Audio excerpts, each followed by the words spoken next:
Good morning. আশা করছি আপনারা সকলেই ভালো আছেন। আমার আজকের আরও একটি নতুন ভ্লগে আপনাদের সকলকে স্বাগত। আজ বুধবার, সকাল এখন 9টা। বাড়ির সমস্ত কাজকর্ম কমপ্লিট করে দুটো ডিম সেদ্ধ করতে বসিয়েছিলাম। ভাই আর আমি খাবো, মাকে জিজ্ঞাসা করলাম, মা বলছে খাবো না।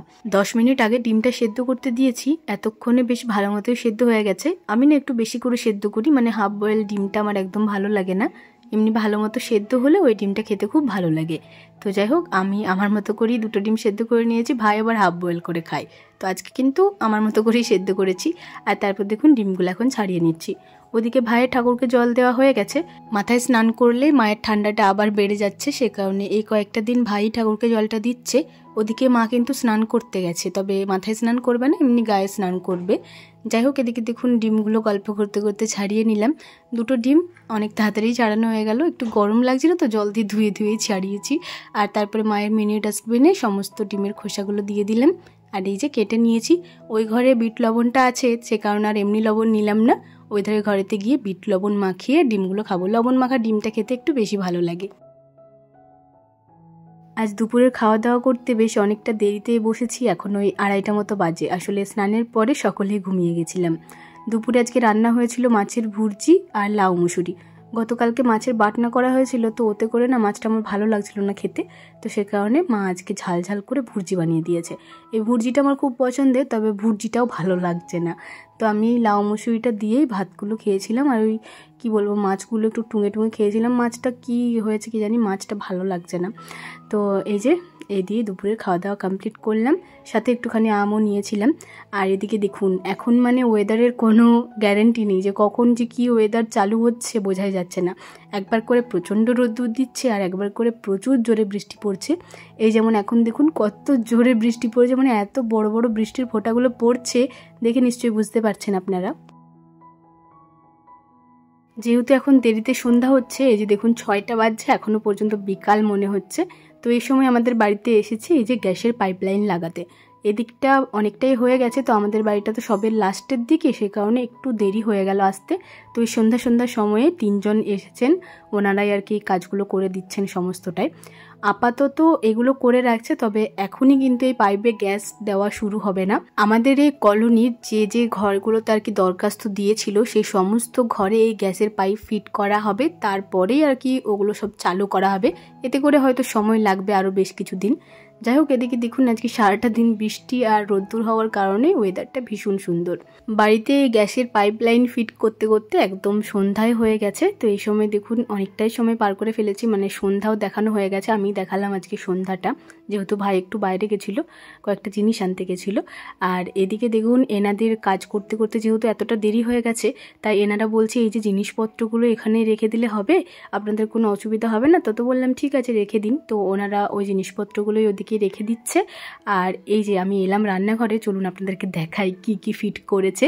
বাইরে তো দেখলেন কতটা অবধি পাইপ ফিট করা হয়েছে, আর এদিকে ভেতরে দেখুন এরকম একটা মিটারের মতো বসিয়েছে, মানে আনলিমিটেড গ্যাস দেওয়া হবে। আর আপনি যতটা পোড়াবেন ততটা এই বিল উঠে যাবে ওখানে, তো সেই বিলটাই দিতে হবে। আর এই যে এখানে লক সিস্টেম করা আছে, গ্যাস অন অফ করা, এরকম আর কি পাইপটা এখানে ফিট করা হবে। যতদিন না হচ্ছে ততদিন তো ভালো মতো বুঝতে পারবো না, তবে যেটুকু বুঝতে পারছি সেটুকুই আপনাদেরকে বোঝাচ্ছি। আমার কিন্তু এই মিটারটা ভারী পছন্দ হয়েছে, তবে কত কি বিল উঠবে সেটা একটু চিন্তায় রয়েছি। যাই হোক, বাইরের কাজ মিটলো, ওনারা জিনিসপত্র রেখে দিয়ে চলে গেলেন, আগামীকাল আবার আসবেন। আমরা এলাম ঘরেতে। আজকে রাত্রের খাবারটা একটু তাড়াতাড়ি বানানো হচ্ছে। আসলে আজকে একটা নতুন রেসিপি বানানো হবে, নতুন না, মা বহুবার বানিয়েছে, তবে আমি আজকে প্রথমবার খাবো। তো এই যে মা বানাচ্ছে গোলা রুটি। এই আটাটার মধ্যে লবণ আর চিনি মিক্স করে অল্প জল দিয়ে মিক্স করে রেখে দিল। দুধ দিয়ে মিক্স করলে ভালো হয়, তবে দুধ যেহেতু নেই সে কারণে জল দিয়েই আর কি মিক্স করে রেখে দিল।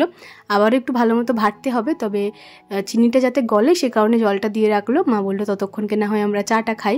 তো এদিকে দেখুন 2 কাপ চা বানিয়েছে, 1 কাপ মায়ের 1 কাপ ভাইয়ের। আমি চা খাবো না, তবে আমার খিদে পেয়েছে, সে কারণে আমি কয়েকটা বিস্কিট খাবো এই চায়ে ডুবি। মা বললো তাহলে আমার চাটায় ডুবি খা, তারপরে না হয় আমি চাটা খাবো।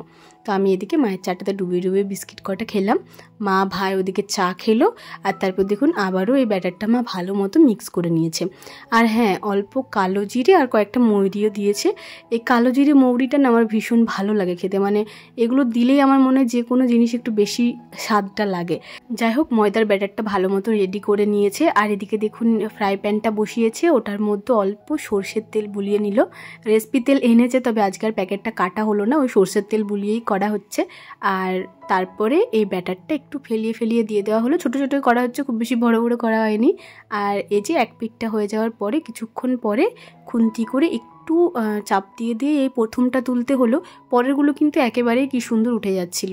তো একটু চাপ দিয়ে দিয়ে ঘষে ঘষে একটা তুলে ভালো মতো ভেজে তুলে রাখলো। আর এই যে আবারও একটা দিয়ে দিচ্ছে, মানে এগুলো দেখতে কিন্তু ভীষণ ভালো লাগছে, একদম প্যানকেকের মতো। দেখুন পুরো মনে হচ্ছে যেন প্যানকেক। চলুন দেখি খেয়ে পরে মায়ের এই গোলা রুটিটা খেতে কেমন লাগে। আমি জানেন তো সুব্রতর সাথে যখন কর্ণাটকে থাকতাম তখন একবার বানিয়েছিলাম, তবে আমি না তুলতে পারিনি, কি জানি কিভাবে বানিয়েছিলাম। তো মাকে দেখলাম, এটা ভালো লাগছে, খুব একটা খারাপ লাগেনি, তবে আমার জানি না কেন মনে হচ্ছে একটু কাঁচা কাঁচা লাগছে। তবে খেতে বেশ ভালো লাগছে, কারণ চিনিটা দেওয়া আছে তো মিষ্টি মিষ্টি বেশ ভালো লাগছে। এটা যদি দুধ দিয়ে করা হতো না তাহলে আরোই ভালো হতো। আমার কাকিমা শাশুড়িও না দুধ দিয়ে করে মাঝে মাঝে।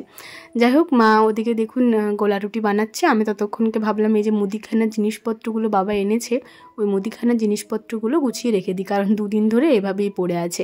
তো মা বলছে তাহলে তুই ওটা কর, আমি ততক্ষণকে রুটিগুলো করে নিই।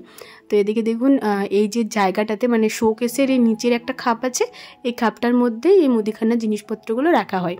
তো কয়েকটা জিনিসপত্র ছিল, এত এলোমেলো করে ছিল, তো সেগুলো সমস্তটাই বের করলাম। মাকে বললাম মা দারুণ রেখেছো তো এগুলো। মা বলছে দেখ অনেক দিন গুছিয়ে রাখা হয়নি।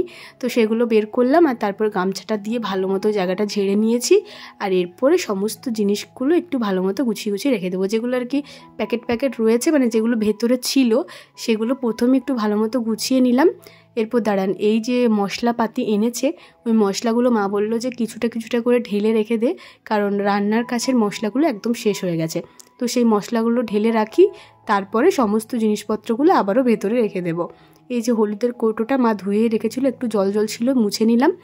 আর পরিমাণ মতো হলুদটা ঢেলে নিয়েছি। বর্ষার দিন তো বেশি করে মশলা ঢাললে না কেমন জল জল হয়ে যায়, তো মশলাটা কম কম করেই ঢাললাম। আর এদিকে কি বলে এটাকে, অড়হরের ডাল এনেছে, এই ডালটা বাবার খুব পছন্দের। তো সেই ডালটা একদিন রান্না করা হয়েছিল অবশ্য আনার পরে। আর বাকি ডালটা এই যে কৌটোটাতে ঢেলে রেখে দিলাম। সমস্ত মশলাগুলো অল্প অল্প করে ঢেলে নিয়েছি, আর বাকি মশলাগুলো এই যে এই আলমারিটার মানে শোকেসটার মধ্যে রেখে দিচ্ছি, যেখানে আর কি স্টোর করে রাখা হয়। আর এই যে আমার বাবা কিন্তু মানে সব কিছু একটু চেন চেন আনতেই পছন্দ করে।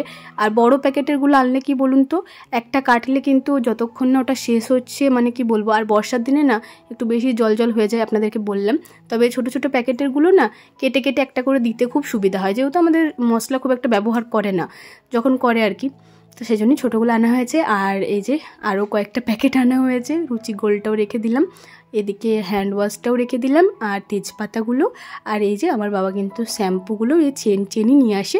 আমিও যখন শ্যাম্পু কিনি এই চেনেরটাই কিনি, কারণ আমার এতে মনে হয় একটু বেশি রয়েছে। সমস্ত জিনিসগুলো ভালো মতো গুছিয়ে দিয়েছি, একদম সুন্দর করে গোছানো হয়ে গেছে। মাকে বলছি দেখো কত সুন্দর রেখেছি। আর এদিকে দেখুন মায়ের গোলা রুটিও একদম রেডি, কি সুন্দর দেখতে লাগছে দেখুন, একদম মনে হচ্ছে রুটি।